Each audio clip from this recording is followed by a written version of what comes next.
Welcome to the realm of magic and mystery, classic horror and sci-fi. You are now entering the House of the Unusual podcast with your hosts, Eddie and Joe. Welcome, everybody, to the House of the Unusual podcast. I'm your host, Joe Pavlansky. With me, as always, is owner of House of the Unusual, Eddie Guevara. Along with us tonight is the one, the only, world-famous hypnotist, Michael Mezmer.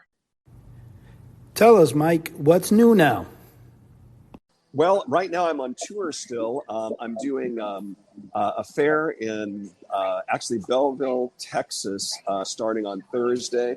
And then I fly back to LA and do fairs there, as well as I'm going to be at the SAM Hall of Fame doing a magic show and a bunch of other stuff. So keeping super busy. Super busy. Now, you say you're in an airport, so I guess you might not be with us for the entire episode, but I was just having you on board because I was wondering what's new with you, what's happening. Yeah, and I'm finishing touches on my Ghost Transfer, A Hypnotist Among the Spirits book. They're accelerating the possible release date, so we're in the final phases of the last edits on it, and I'm pretty excited about that, too. Oh, that works really good. I'm glad. All right, now, Chuck and Cheri. Yes. Yeah. Hi. What's Hello. new on your side of the woods? I tell you what, just like Mike said, we're keeping very busy. We're doing like a show every other day, it seems like, and so it's been pretty crazy. We've been doing a lot of spooky magic, but we've been having a blast. It's Thursday we're going to be doing a lecture for the Beaver Magicians. Yeah, we have a lecture to do up in Beaver, Pennsylvania. We're gonna sleep at a bed and breakfast overnight, so that'll be kind of cool. Oh, I thought you were saying you were going to do magicians that were beavers. So I heard the Beaver Magicians. I thought, wow, that's cool. I've never heard of Beaver Magicians. That would be neat. No, you know what? It's a small town, Michael. It's called Beaver, Pennsylvania. Yeah, it's outside of Pittsburgh, up north, about an hour away. I mean, they wouldn't need scissors to do cut and restore. They could just chew through the rope. There you go. I think their technical name, it is the SAM. You had mentioned the SAM. Right. I think they call themselves the Mystic Magicians. Yes. And I tell you what, they're a bunch of nice guys. I mean, they got me for several years around this time, because it's it's like my time of the year. I bring some spooky stuff, some haunted magic, and so we all have a good time there. So I'm actually putting that together right now, so I can bring my totes down to the vehicle and get it all ready to go for Thursday. Maybe like around noon we're going to take off. So I think it'll be pretty cool. That is cool. Yeah. So we're looking forward to it, and there's a bunch of things going on out here in Pittsburgh, a bunch of haunted hay rides. We didn't have a chance to go to one yet, but we would definitely like to, to try to visit at least one of them, which would be kind of cool. And they have Monster Bash out here, Michael, coming up. Is that next? It's this Saturday. Oh, this Saturday, the 15th. Well, Yeah, that is a great one. Yeah, so we're gonna pop in there that Saturday, the 15th, and Joe will be there, but unfortunately Eddie can't make it. So we're gonna try to. He could put it onto his YouTube channel, which would be pretty cool. yeah. That is so cool. I know. We'll actually get to meet Joe face to face, and Yeah. someday we'll meet Eddie soon, Yeah. hopefully. Yeah, I'm West Coast, so I'll probably never meet you guys face to face, but you never know. Hey, You never know. Hey, they got the big IBM convention coming out here in Pittsburgh in July. We're all signed up for that. So if you are available, 2023. yeah, 2023. They canceled it 2 or 3 years ago because of COVID, but now they're reinstating it. And for you folks that are not magicians, that's not IBM Computers. That's International Brotherhood of Magicians. Exactly. Exactly. That stands for the International Brotherhood of Magicians, and they got the yearly big banquet, the international banquet right here in Pittsburgh, which is pretty cool because we don't have to rent a hotel room or anything. We just drive down. It's about a half hour away, if that. Oh, that's awesome. Yeah, so that's a big advantage because some of these hotel rooms could be crazy. Oh, yeah. well, I was going to say to the listeners that are hearing a lot of background noise, it's because Mike is in an airport, in case you haven't heard before, and unfortunately, that's part of the way we do business. We have a traveling circus, you could say. Yeah, that sounds crazy. It sounds like somebody's playing the bongos back there. Oh, really? Wow. I can't believe it's that loud. Hey, that's okay though. That shows that this is all live stuff. We're not trying to edit anything. That's right. Yeah, because Well, the I thought. idea is, Go ahead, Eddie. no, I was gonna say the idea is to be on the road, and that's the way it is now. What were you gonna say, Mike? I'm sorry. I was just going to say it's kind of cool how we can do this from anywhere now. I mean, in the old days, this would have been unthinkable when we were growing It up would to have be been able to do this kind unthinkable. of stuff. But Absolutely. to be able to do this, I'm just traveling, and we can contact each other in this way. It's like magic, really. Honestly. Yeah, you know what technology has advanced so much. It's just unbelievable what you can do. Well, yeah, exactly. That's one of the reasons I was saying that.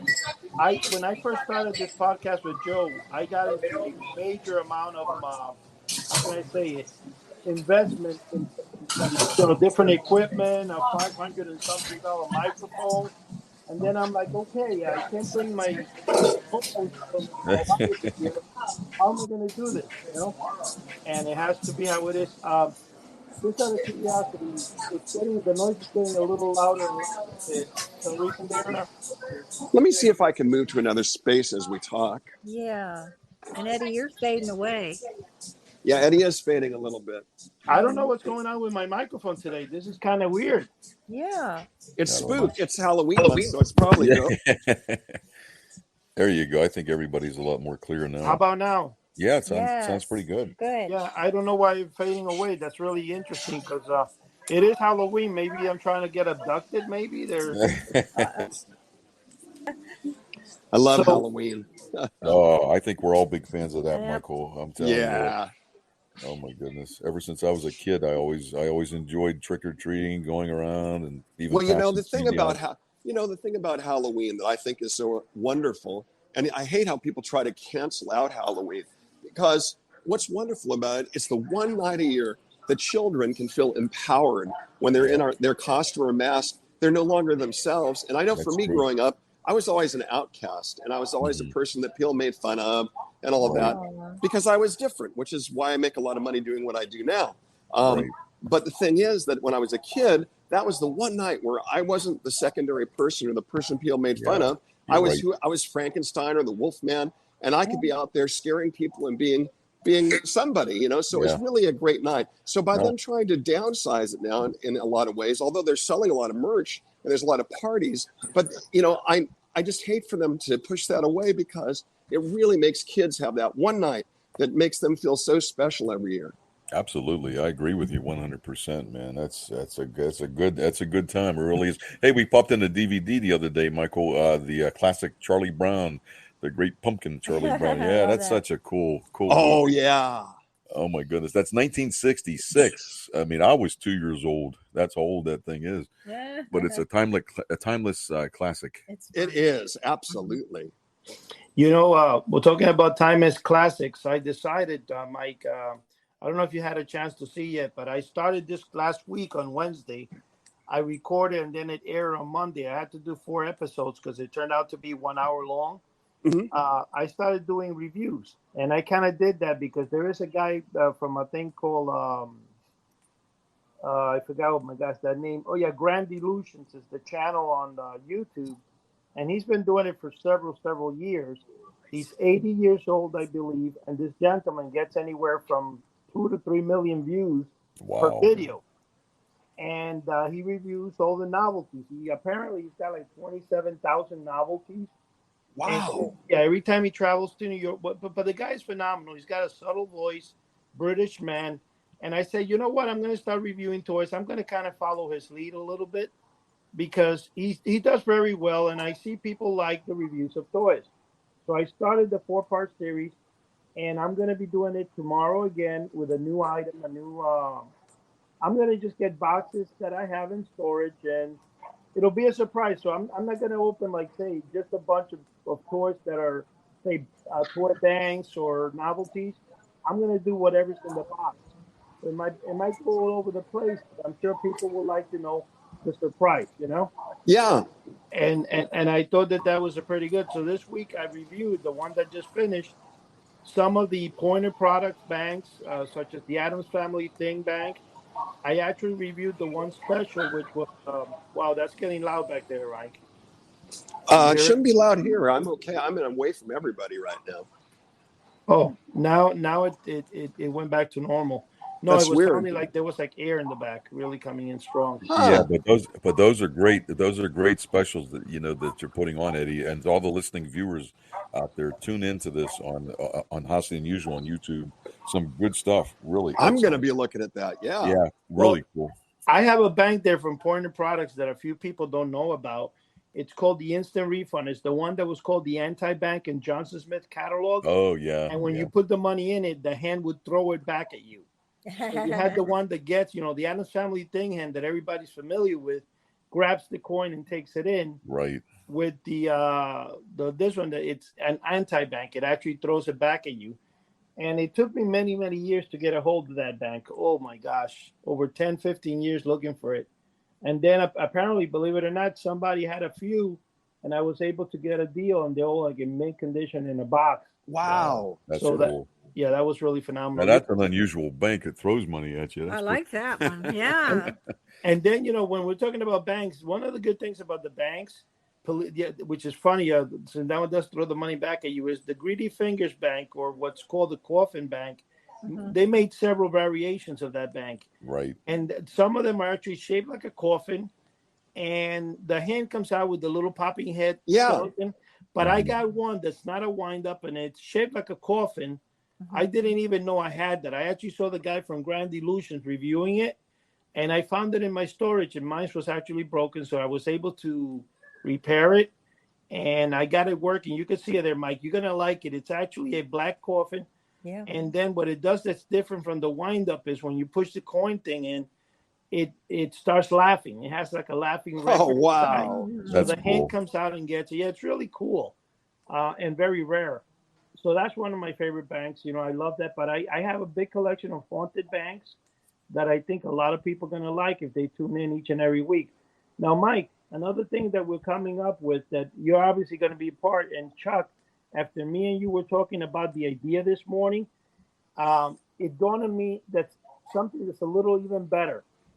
We're going to be putting, like, for people that like relaxing music and sound, they'll be able to, for some reason, they'll be able to, we'll get, like, say, a stream or a rainy day in the background. And then with a subtle voice, we're going to be telling stories about mail order. Oh, wow. Things that's happened to you. Like, but you have to say, like, say, for example, in a nice, soft voice, just like Chuck and Cheri actually did right now. You're fading out, Mike. I'm here. Okay. Yeah. Okay. You're back to normal. Yeah, we actually made 2 of those for you today, Eddie. So check your email. That's correct, and I'm going to start experimenting with that. But it's great. One of the ideas I wanted to expand on, that when we tell our stories, we can also tell stories about things we've ordered from the mail. What are the and I can have a lot of people actually tell those stories, Chuck. You know what I'm saying? Or give me the script, because Chuck and Cheri have the voice to read. Oh, thank you. It'll be perfect having the same voice each and every time with the different scripts. Oh, yeah. Chuck's got that radio DJ voice yeah. there. No, thanks. And Chuck, some of those scripts can be made from the letters I've gotten over, the hundreds of letters I've gotten over the years, from the experiences that people have had. Oh. They could be read into that, and that is phenomenal. I think that's something that people will listen to. Yeah, absolutely. And at the same time, it's going to have a soothing, background that'll be what they call ASMR. Is that correct, Mike? I don't know. I'm not familiar with that term. Okay, that I wasn't sure if it's ASMR. There's something on the internet that's really big on YouTube, gets millions of views, and it's like relaxing sounds and stuff like that. It's nice to have a playlist in our channel that would go towards those people that like, relaxing music. I think it would be great. I think. So, Sounds good. So, Chuck, another question I wanted to ask you: with all the shows you're doing as compared to last year, what do you see different this year? Oh. You know what? I mean, COVID, thank goodness, Yeah. is dying down. Yeah. But there's a lot of assisted livings I do during the week, and there's only 2 places that ask me to wear a mask, but then they kind of said don't do it at the last minute. So but they still are kind of finicky when you go into the place. You have to wear a mask. I think the place just yesterday had us try our temperature. Right, Yeah, Cheri? I was surprised they're still doing that. Yeah, they're still trying your temperature. I mean, it's like holy smokes. But I guess you have to be careful with people that are in the assisted livings because elderly people. yeah, they're elderly and they're more susceptible to things. Absolutely. But I've been doing a lot of those. I mean, oh my goodness, like every other day, And then the weekends are the private parties, and things of that nature, But I got a lot of things But booked up. it's really booming now. Yeah, since COVID is going to the wayside. Yeah, So- we're even booked on Halloween Day actually. Yeah.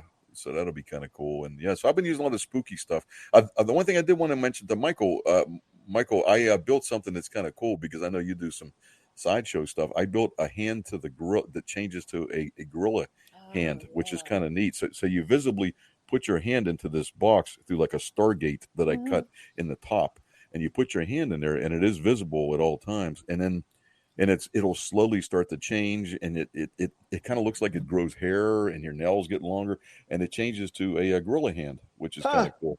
That's cool. And then you reverse the process, and so yeah, I actually put there's like a rheostats in there, and like hidden light sources and so forth. And so it's based. I remember seeing that at a Circus, and also it was in the James Bond movie where they had the woman that changed into the gorilla. Right, exactly. Yeah, it's like based on that same principle. It's like a Blue Room / Pepper's Ghost illusion, But the thing that's cool about this, Michael, is I didn't use a mirror in there. I just used a piece of see-through plexiglass, and if the lighting is done correctly, you know what? It'll actually turn itself into like a mirror. Isn't that That's weird? so cool. Yeah, so it's actually kind of neat. But if you want to see that, it's on Cheri's YouTube channel. Just look, search her, and it was just filmed about a month ago. It's called Sideshow Magic. I'll have to check that out.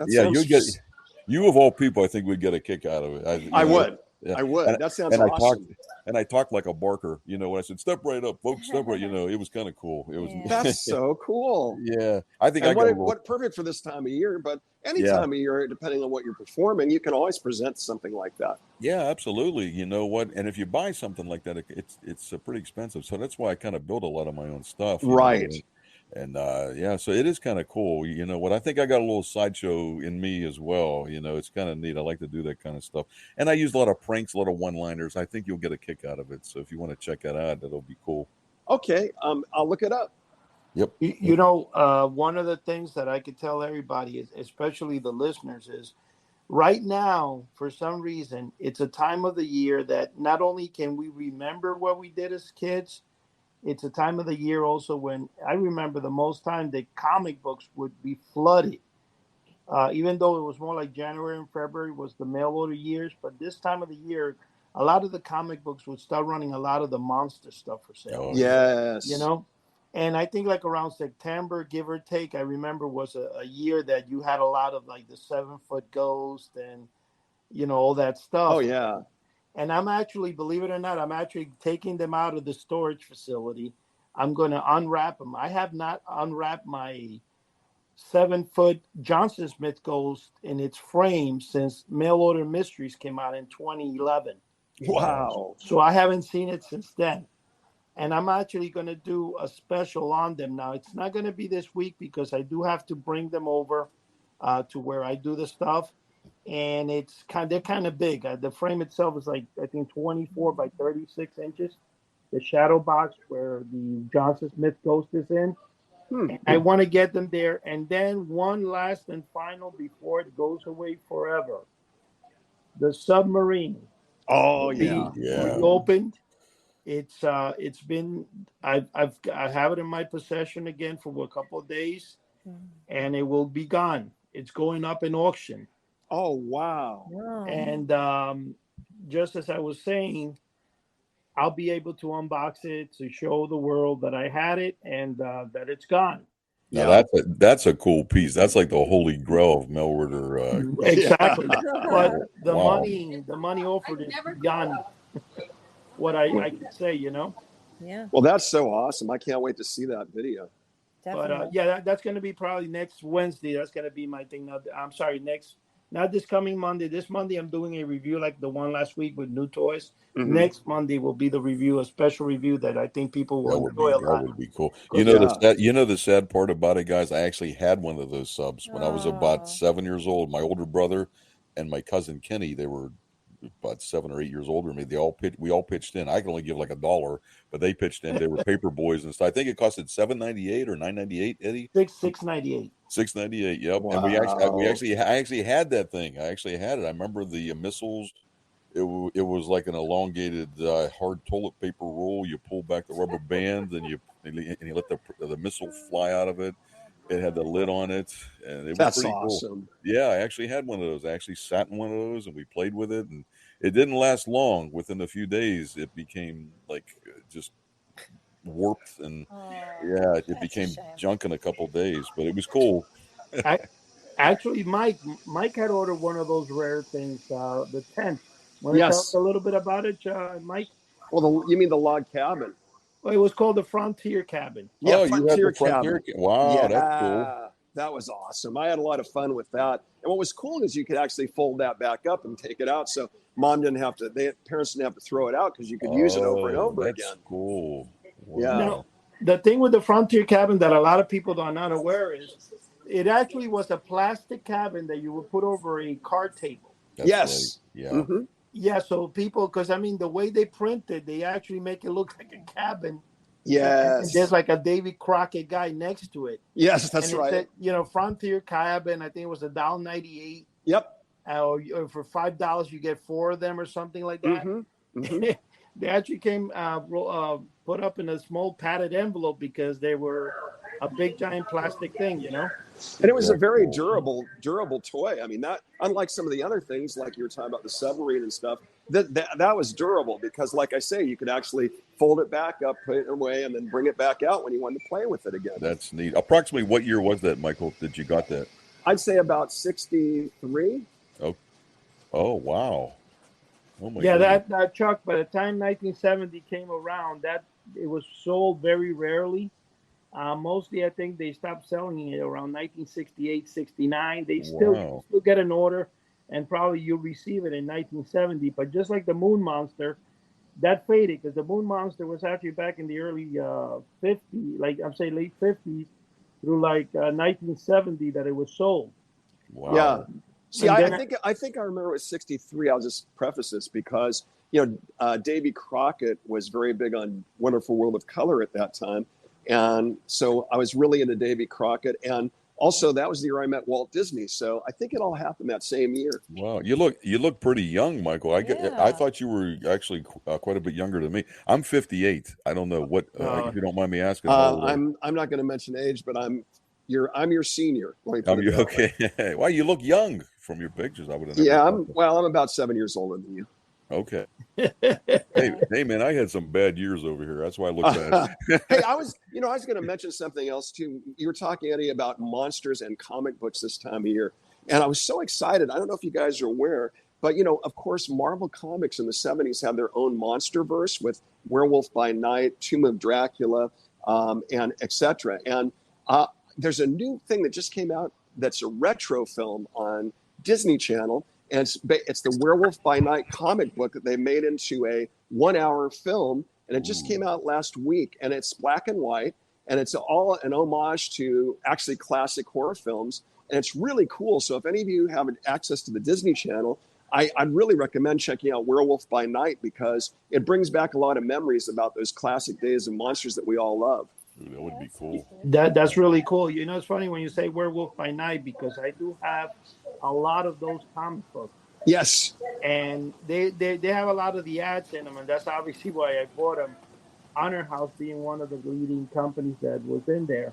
One of the greatest things I'm going to tell you, a lot of people don't know this, but also, other than the Frontier Cabin that was sold in the 60s, Mike, the air is coming again on your phone there again. Okay. I don't hear it, but it could be. Yeah, it's maybe how you hold it. It's just weird. Okay. But anyway, I was going to say the Werewolf by Night also had a very early edition of it. I think it was that comic book. They also they had the Frontier Cabin, and they had another one which was I don't know if it was They didn't call it David Crop. There was some other cabin they used to sell as well. And Uh-huh. some guy actually has one on eBay. He's trying to get like 800 for years. Wow. And it's been there on for sale for years. Wow.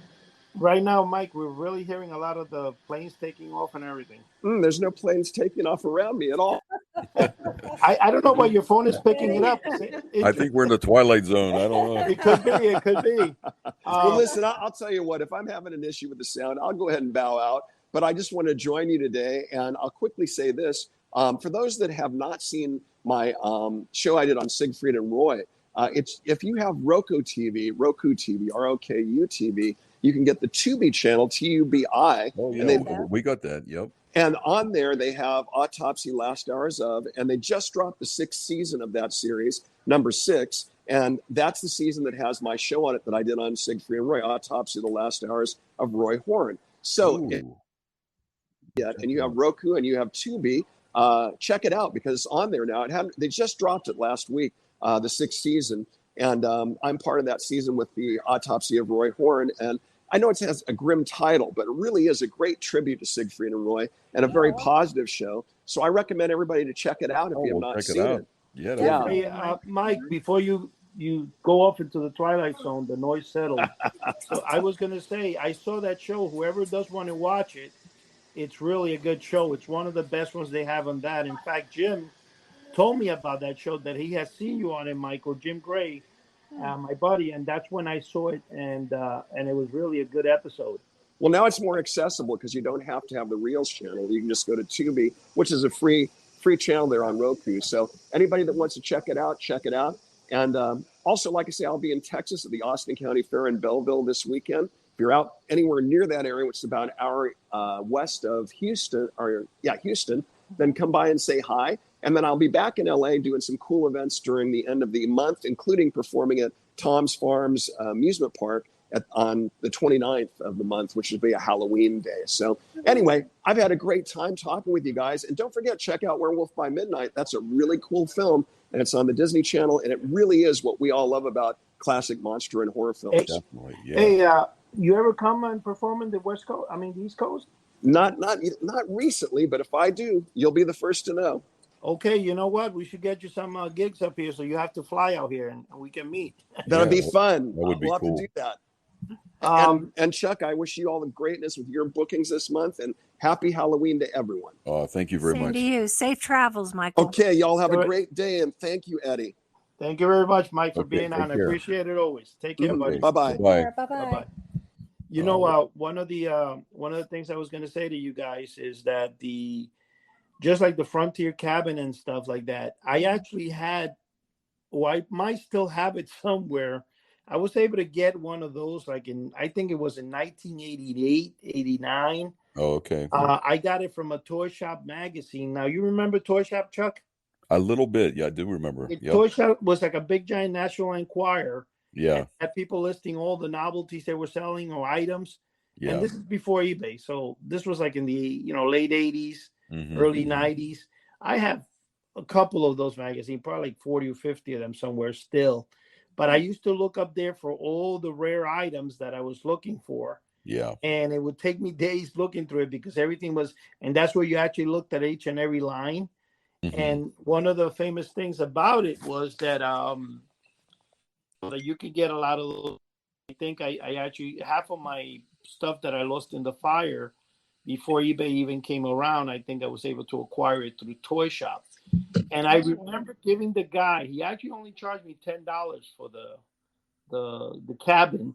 And when he sent it to me and you open it up, you know how sometimes plastic gets kind of stuck together and the color overlaps. So there was like two sections of it that the color had been stuck.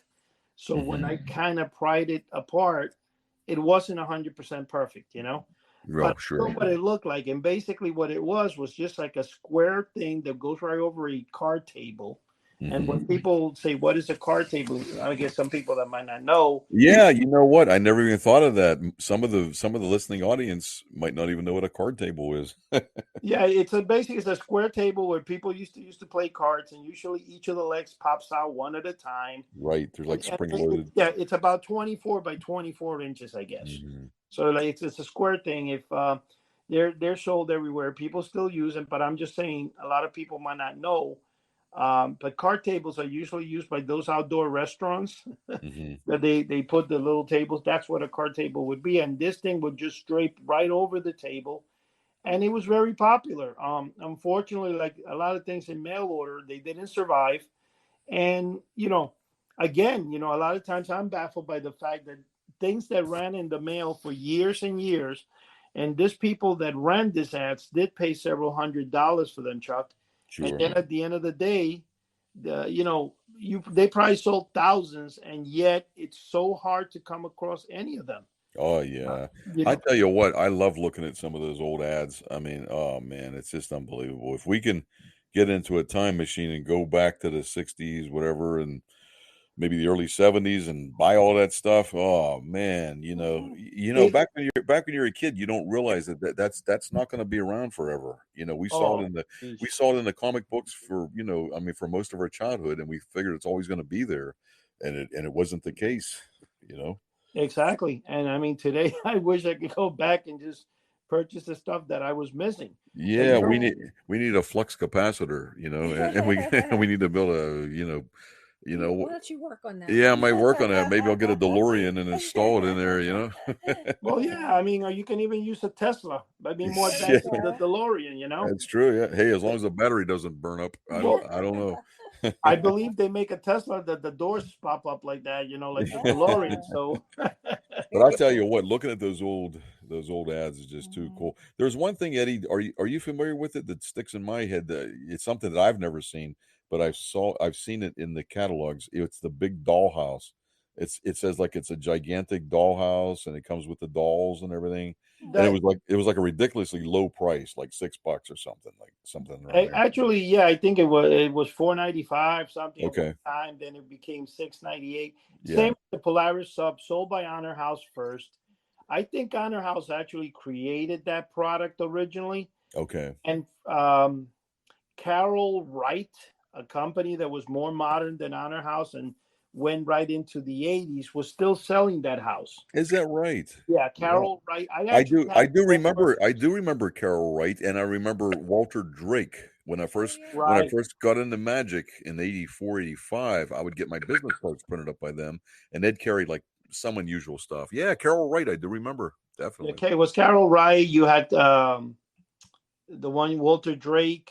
Hmm. You had Hanover House. Yeah. Oh yeah. Yeah, I Uh, remember. what's the other famous one?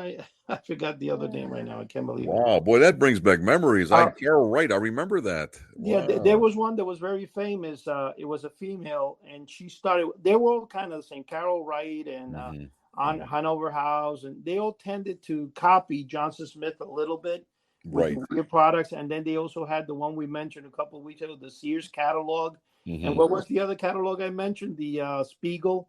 The Um, Spiegel, yeah, and they out here all in Pittsburgh, we had J.C. Penney also. I think it started Yeah. in Chicago, but that was everywhere. J.C. Penney never really carried a lot of fun stuff like No, Spiegel did, or yeah. even Sears was more like a serious catalog. Sears was a serious go, but I tell you what, Right. they made quality stuff though. Their toys and everything were top notch. They wasn't junk. You know what I Oh, mean? okay. The one I was thinking about was also Lillian Vernon. Now, Oh, I remember that. yeah, Yeah, Lillian boy, does Vernon. that. Oh my goodness, that brings back Lillian Vernon. That's They're right. still in business today, by the way, and I think Carol Wright might still be in business to this day. Um, Wow, you're mentioning some names, Eddie, I uh, haven't heard for the 25 years. Oh well, my the story God. of Lillian Vernon was that she actually borrowed, I think, $500 from her husband with an idea, and I think she started selling something like purses, Hmm. and it became a $50 million year business by the 80s. Wow, that's a success story. That's It amazing. is. But the thing is, they all sold that, and now the Carol Wright company continues selling the dollhouse that Honor House had for years. Is that something? Yeah, I've had Dave Halverstad had one of the Honor House. Hmm. I purchased one, and I also have the Carol Wright as well. And believe it or not, I never opened it out of the original box. It's in mint condition. Oh my goodness, that would be cool to, what if you do a video on that? Maybe you can unbox it and show it. That would be neat. That is, believe it or not, it's not a hard get. A lot of times, if you look at eBay, it'll come around. Is It's that not. right? I guess Yeah. for some reason, I don't know. I think the reason is that it was sold so rampant. Mm-hmm. And let's be honest, a lot of people don't realize that even though we think us boys, girls outnumbered boys in New York. I remember in the early 80s, it was 11-1. Wow. I think it was a crazy number like that because I remember buying a book one time. It was so funny. I mean, this is the thing I read in a book. I don't know how true it was, but I had a book at the time. This is going to be a funny title: How to Pick Up Girls.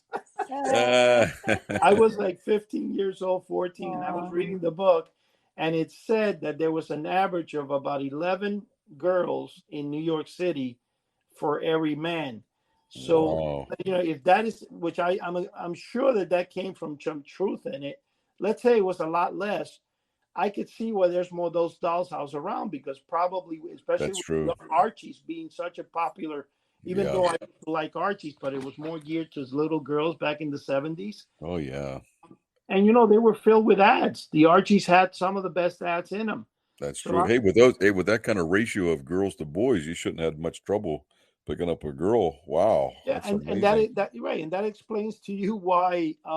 Well, you tell that to a little boy. I don't know, Yeah. but the Hey, thing is I could have probably used that book when I was a kid. I wasn't too successful, Wow. well, the thing I was gonna say, if you go a lot today, you can still find, and this is a rare item from the '60s, the 100 toy dolls Oh yeah, in the yeah, little yeah. box. Yep.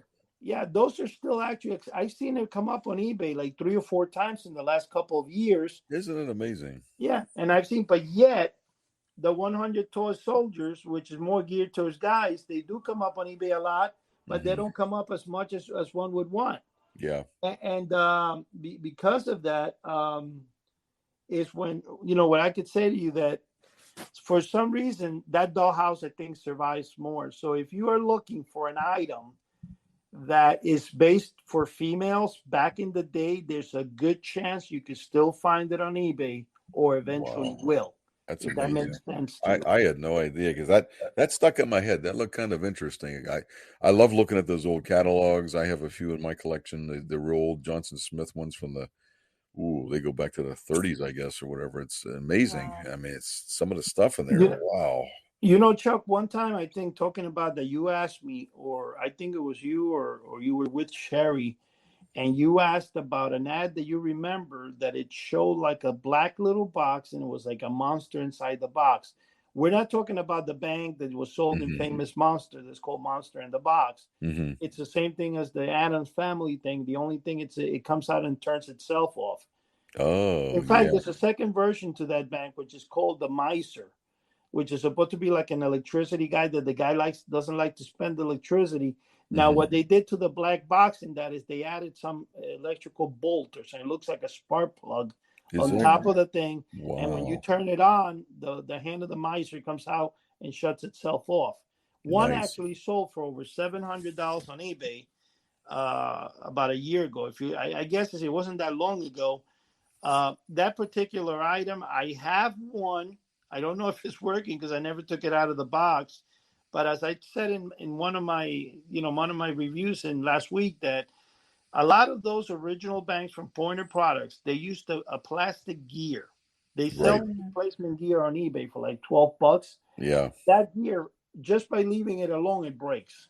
You don't Yeah, have you know what? I've experienced that, Eddie, because I've like at one time I was into like battery toys, and the ones after 1970 or so, they're not too collectible, but they use the neoprene gears. Those are the white plastic gears, and yeah, if it just sits there, it cracks. It cracks, and there's no torque to it. And exactly. I couldn't tell you how many times those things fell off. They just crumbled.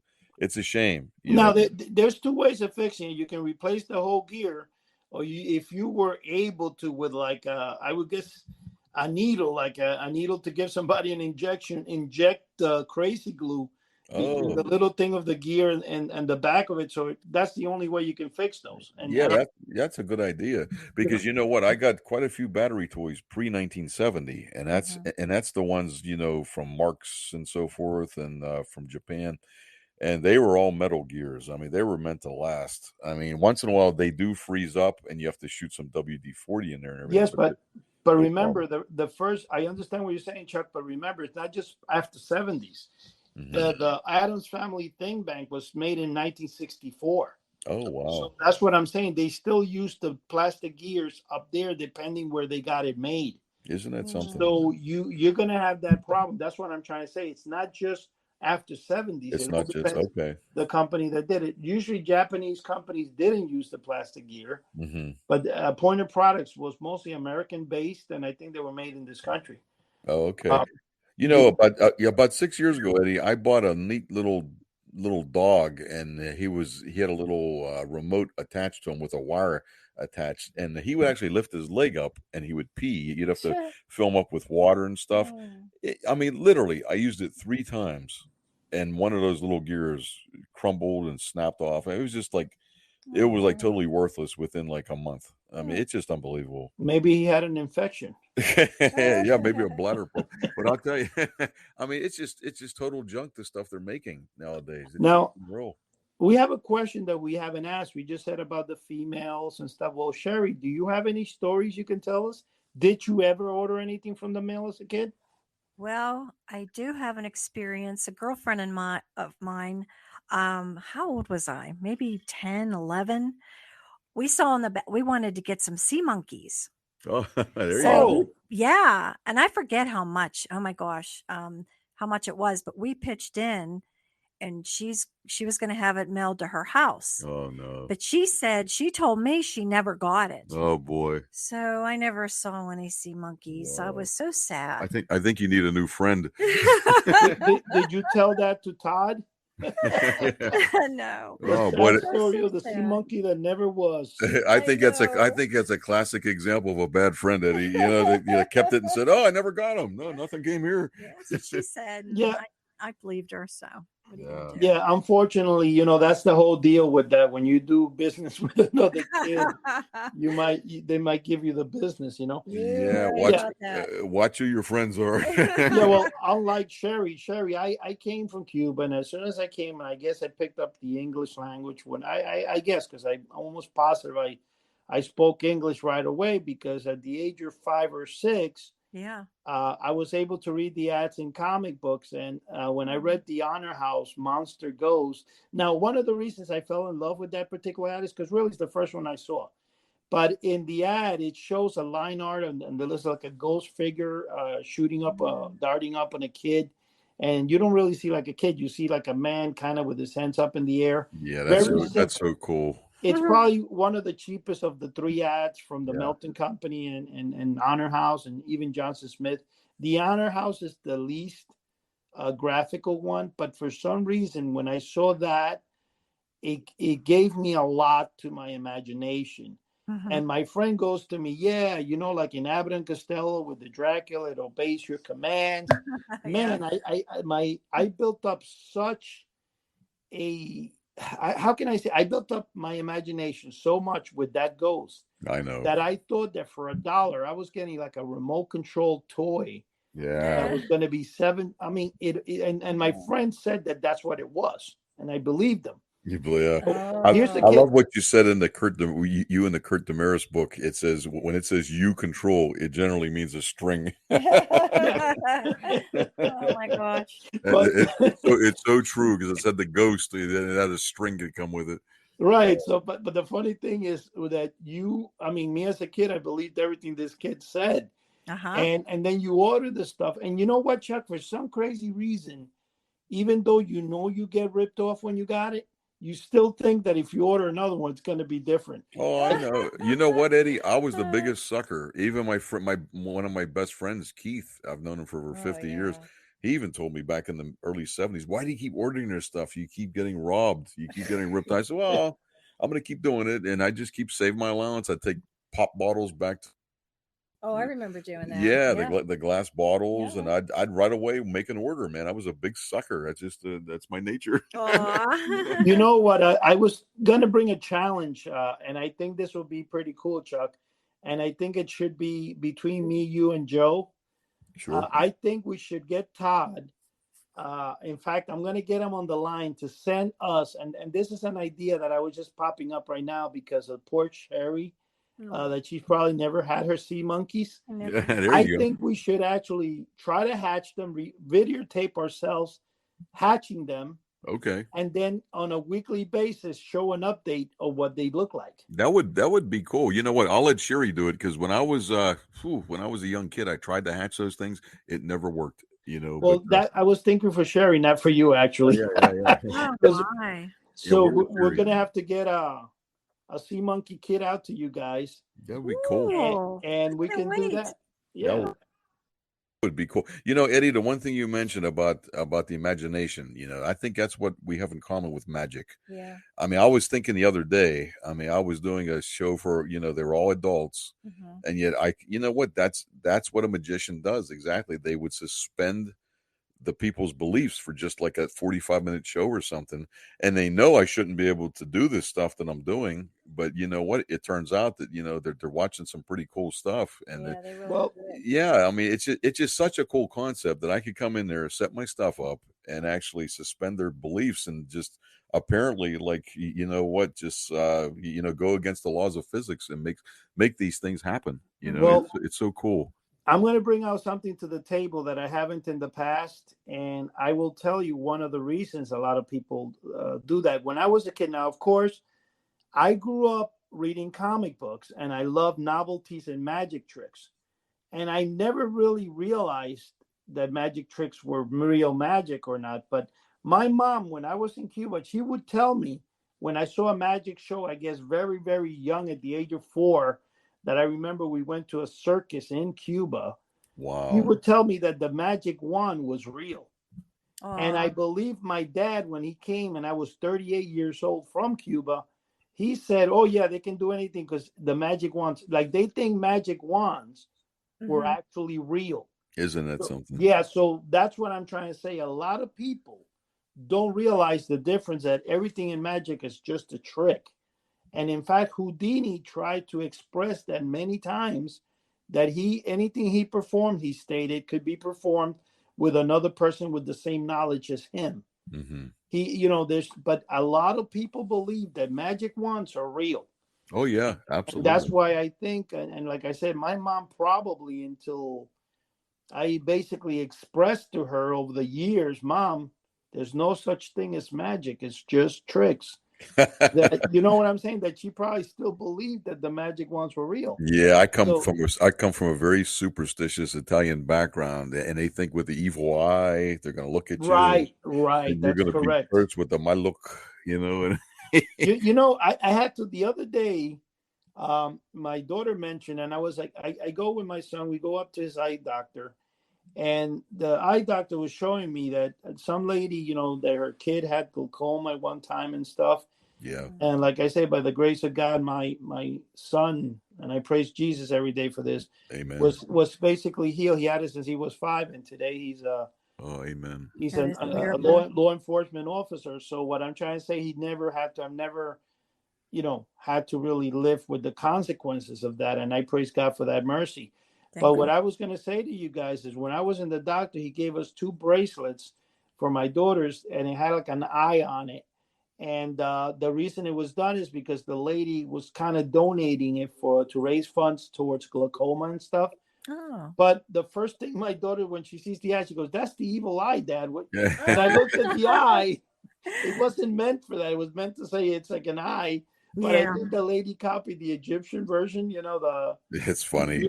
It is kind of funny, but I think that was done, not intentionally. But Eddie, I grew up with so many superstitions, you wouldn't believe Oh, it. yeah. If you had a baby and you're changing his or her diaper on the floor, if you walked behind the baby, the baby could be like blind or cross-eyed. Cross-eyed. Yeah, so you'd have to walk in front of the baby. It was crazy. yeah, I told my mother, I said, Mom, that's ridiculous. And And she was Croatian. yeah, she believed all that stuff, man. It was like, oh my goodness. yeah. What about it? Don't open the umbrella in the house. It's bad. Yeah. I mean, come on. See, they bring a lot of those things over from Europe, and they're well-meaning people. But hey, getting back to the magic wand, the father of modern magic, Robert Houdin, in his acts, he used the magic wand.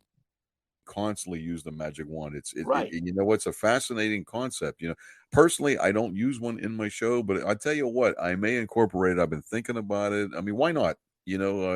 it's just a cool symbol, man. And That's like Chuck. What's a magician without his wand? yeah, you know what? Maybe I should get back into that. When I was younger, I did, and I kind of felt by the What wayside. happened to your wand, honey? I put it away. I retired the wands. You know. No, it's actually was used by Harry Potter in his films. Yeah, Yeah, so yeah. Chuck loaned it to them. Yeah, I think that denotes power, you know, and the word, you know what I always ask the kids, who has a magic word? And they usually come up with abracadabra. And that's an old, I think it's a Latin term. It's I speak into existence. And it's an old term, you know. So like a lot of this stuff goes back quite a few years. It's fascinating. I use the multiplying milk trick, Eddie, multum in parvo. You know what? It's a cool effect where you start with a little glass, and there's another glass that's slightly larger, another glass slightly larger, and there's a real big glass. And you pour the milk into the small glass. Then when you pour it into the next size, it fills it up. The next size, it fills it up. And the big one's filled up, all from that little glass. And multum in parvo, I believe, is Latin. It means a lot from a little. And it's just a cool effect. It's very visual, very neat. I think one of the Chuck Corners actually used that effect. You know, that's really, I think I saw you in one of the videos. Yeah. Just like I was thinking, I'm going to, of course, you told me that I'm going to try to get, if you have that video that you have in Cheri's channel, and we can put it in House of the Unusual as well, send me the footage on that, the one that you just mentioned to Mike. Yeah, we'll find it. Because it's a good thing. And that, I don't know why it is. I saw that, and I think it was in my intent to bring it out there as the Pepper's Ghost illusion due to the fact that, okay, cool. You know what I'm saying? That's based on that illusion. Yeah, it's based on an illusion, and it's a complicated system of rheostats where the lights are going dim and bright in front of the plexiglass and behind it. Of course. You know what? It's amazing, and I found that principle out when I was in like 11th grade. I was sitting at a McDonald's. I was having a cheeseburger, and it was dark outside, and I'm sitting against the window. And I noticed I could see my reflection in the window. And I'm thinking, what is going on? So the light was greater, you know, on one side of the window as opposed to the other. I mean, it's just amazing how somebody came up with that. Chuck, there is a magician somewhere in the world, might be like in Israel right now, for you divulging such a magic trick. That they might be putting a hex on you right now with their magic wand. So be careful. You know, you have to be careful. If you go out and you see your hair change and all of a sudden your hair is straight or something like that, you know, you got to be careful. Okay? Hey, if I end up with straight hair, that would be a miracle because my hair's been kinky and wiry for 58 years. You know, Cheri, you're going to laugh at this. Chuck asked me the other day the question, hey, Eddie, when you first saw me, what was your impression? What nationality I was?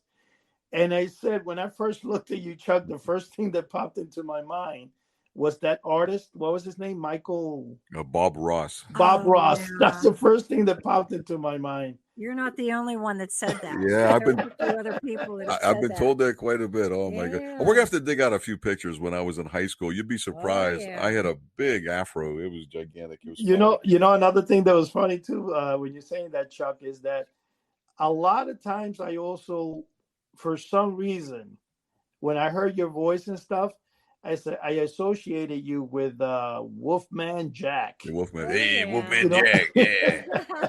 I used to watch him on Don Kirshner's rock concerts. Remember that? Yeah, this is Wolfman Jack. I think they imitated him in the Hilarious House of Frightenstein. That show that aired, and this is so funny. It only aired in New York City or this area. I remember you saying that. Yeah. Wow. And it never aired again in the United States, yet it went for like 25 seasons in Canada. And they're still not available in this country. That's the craziest thing.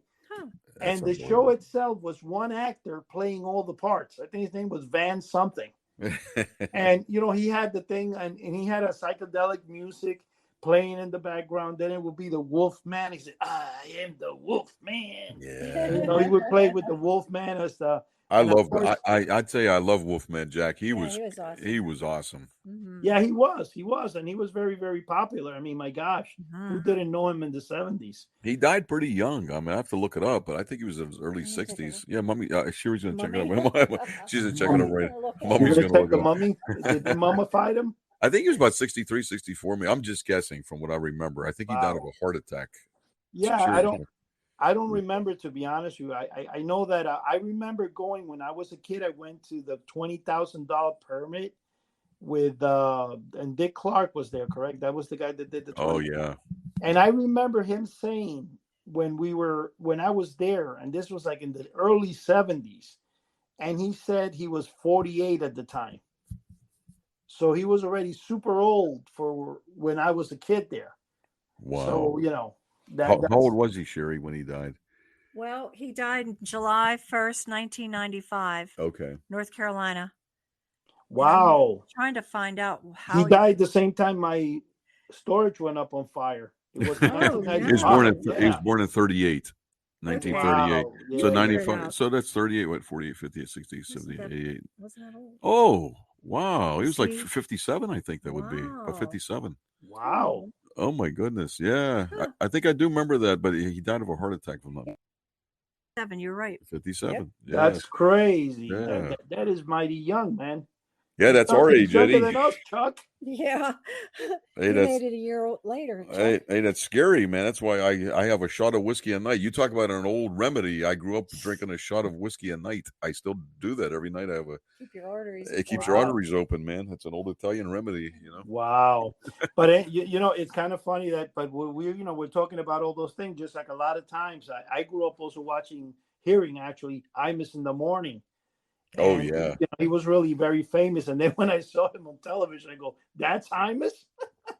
Yeah, I couldn't believe he looked like that. I know. I was like, he looked totally not what I expected. I said, "You got to be kidding me!" Yeah, yeah. I was surprised. Don Imus. I remember what he looked. I couldn't believe it, man. You know what's funny is a lot of people don't realize that. You know, a lot of people say, "Wow, man, how many people actually hear radio?" Well, here's the startling fact.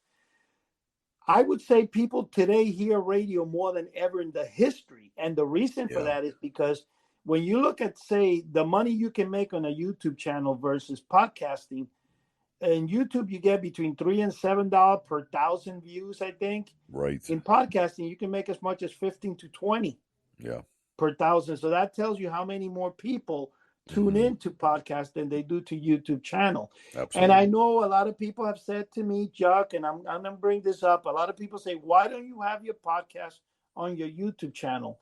And if anybody who's been following us for a while will see that we did try that for about 8 or 10 episodes. And the reason I stopped this, one, it was very inconvenient because you had to have everybody in front of a television, to do it, or a type of computer. Second, the stuff that goes visually and you're showing visually, a person who's listening cannot, see what's going on. So it doesn't work for both visually and that. And then I took the advice from a podcaster who's got several million listeners a week. This guy is almost in the level of Joe Rogan. And he actually had a special on YouTube saying, why don't I put my podcast on YouTube? And he went on to explain that he said, what you do is, if you want to film your podcast, you can film yourself talking on the podcast and get snippets of that. That's a good idea. On YouTube to bring reference to people that you have a podcast. But it's not a good idea to put the podcast on YouTube. And I'll tell you another reason why.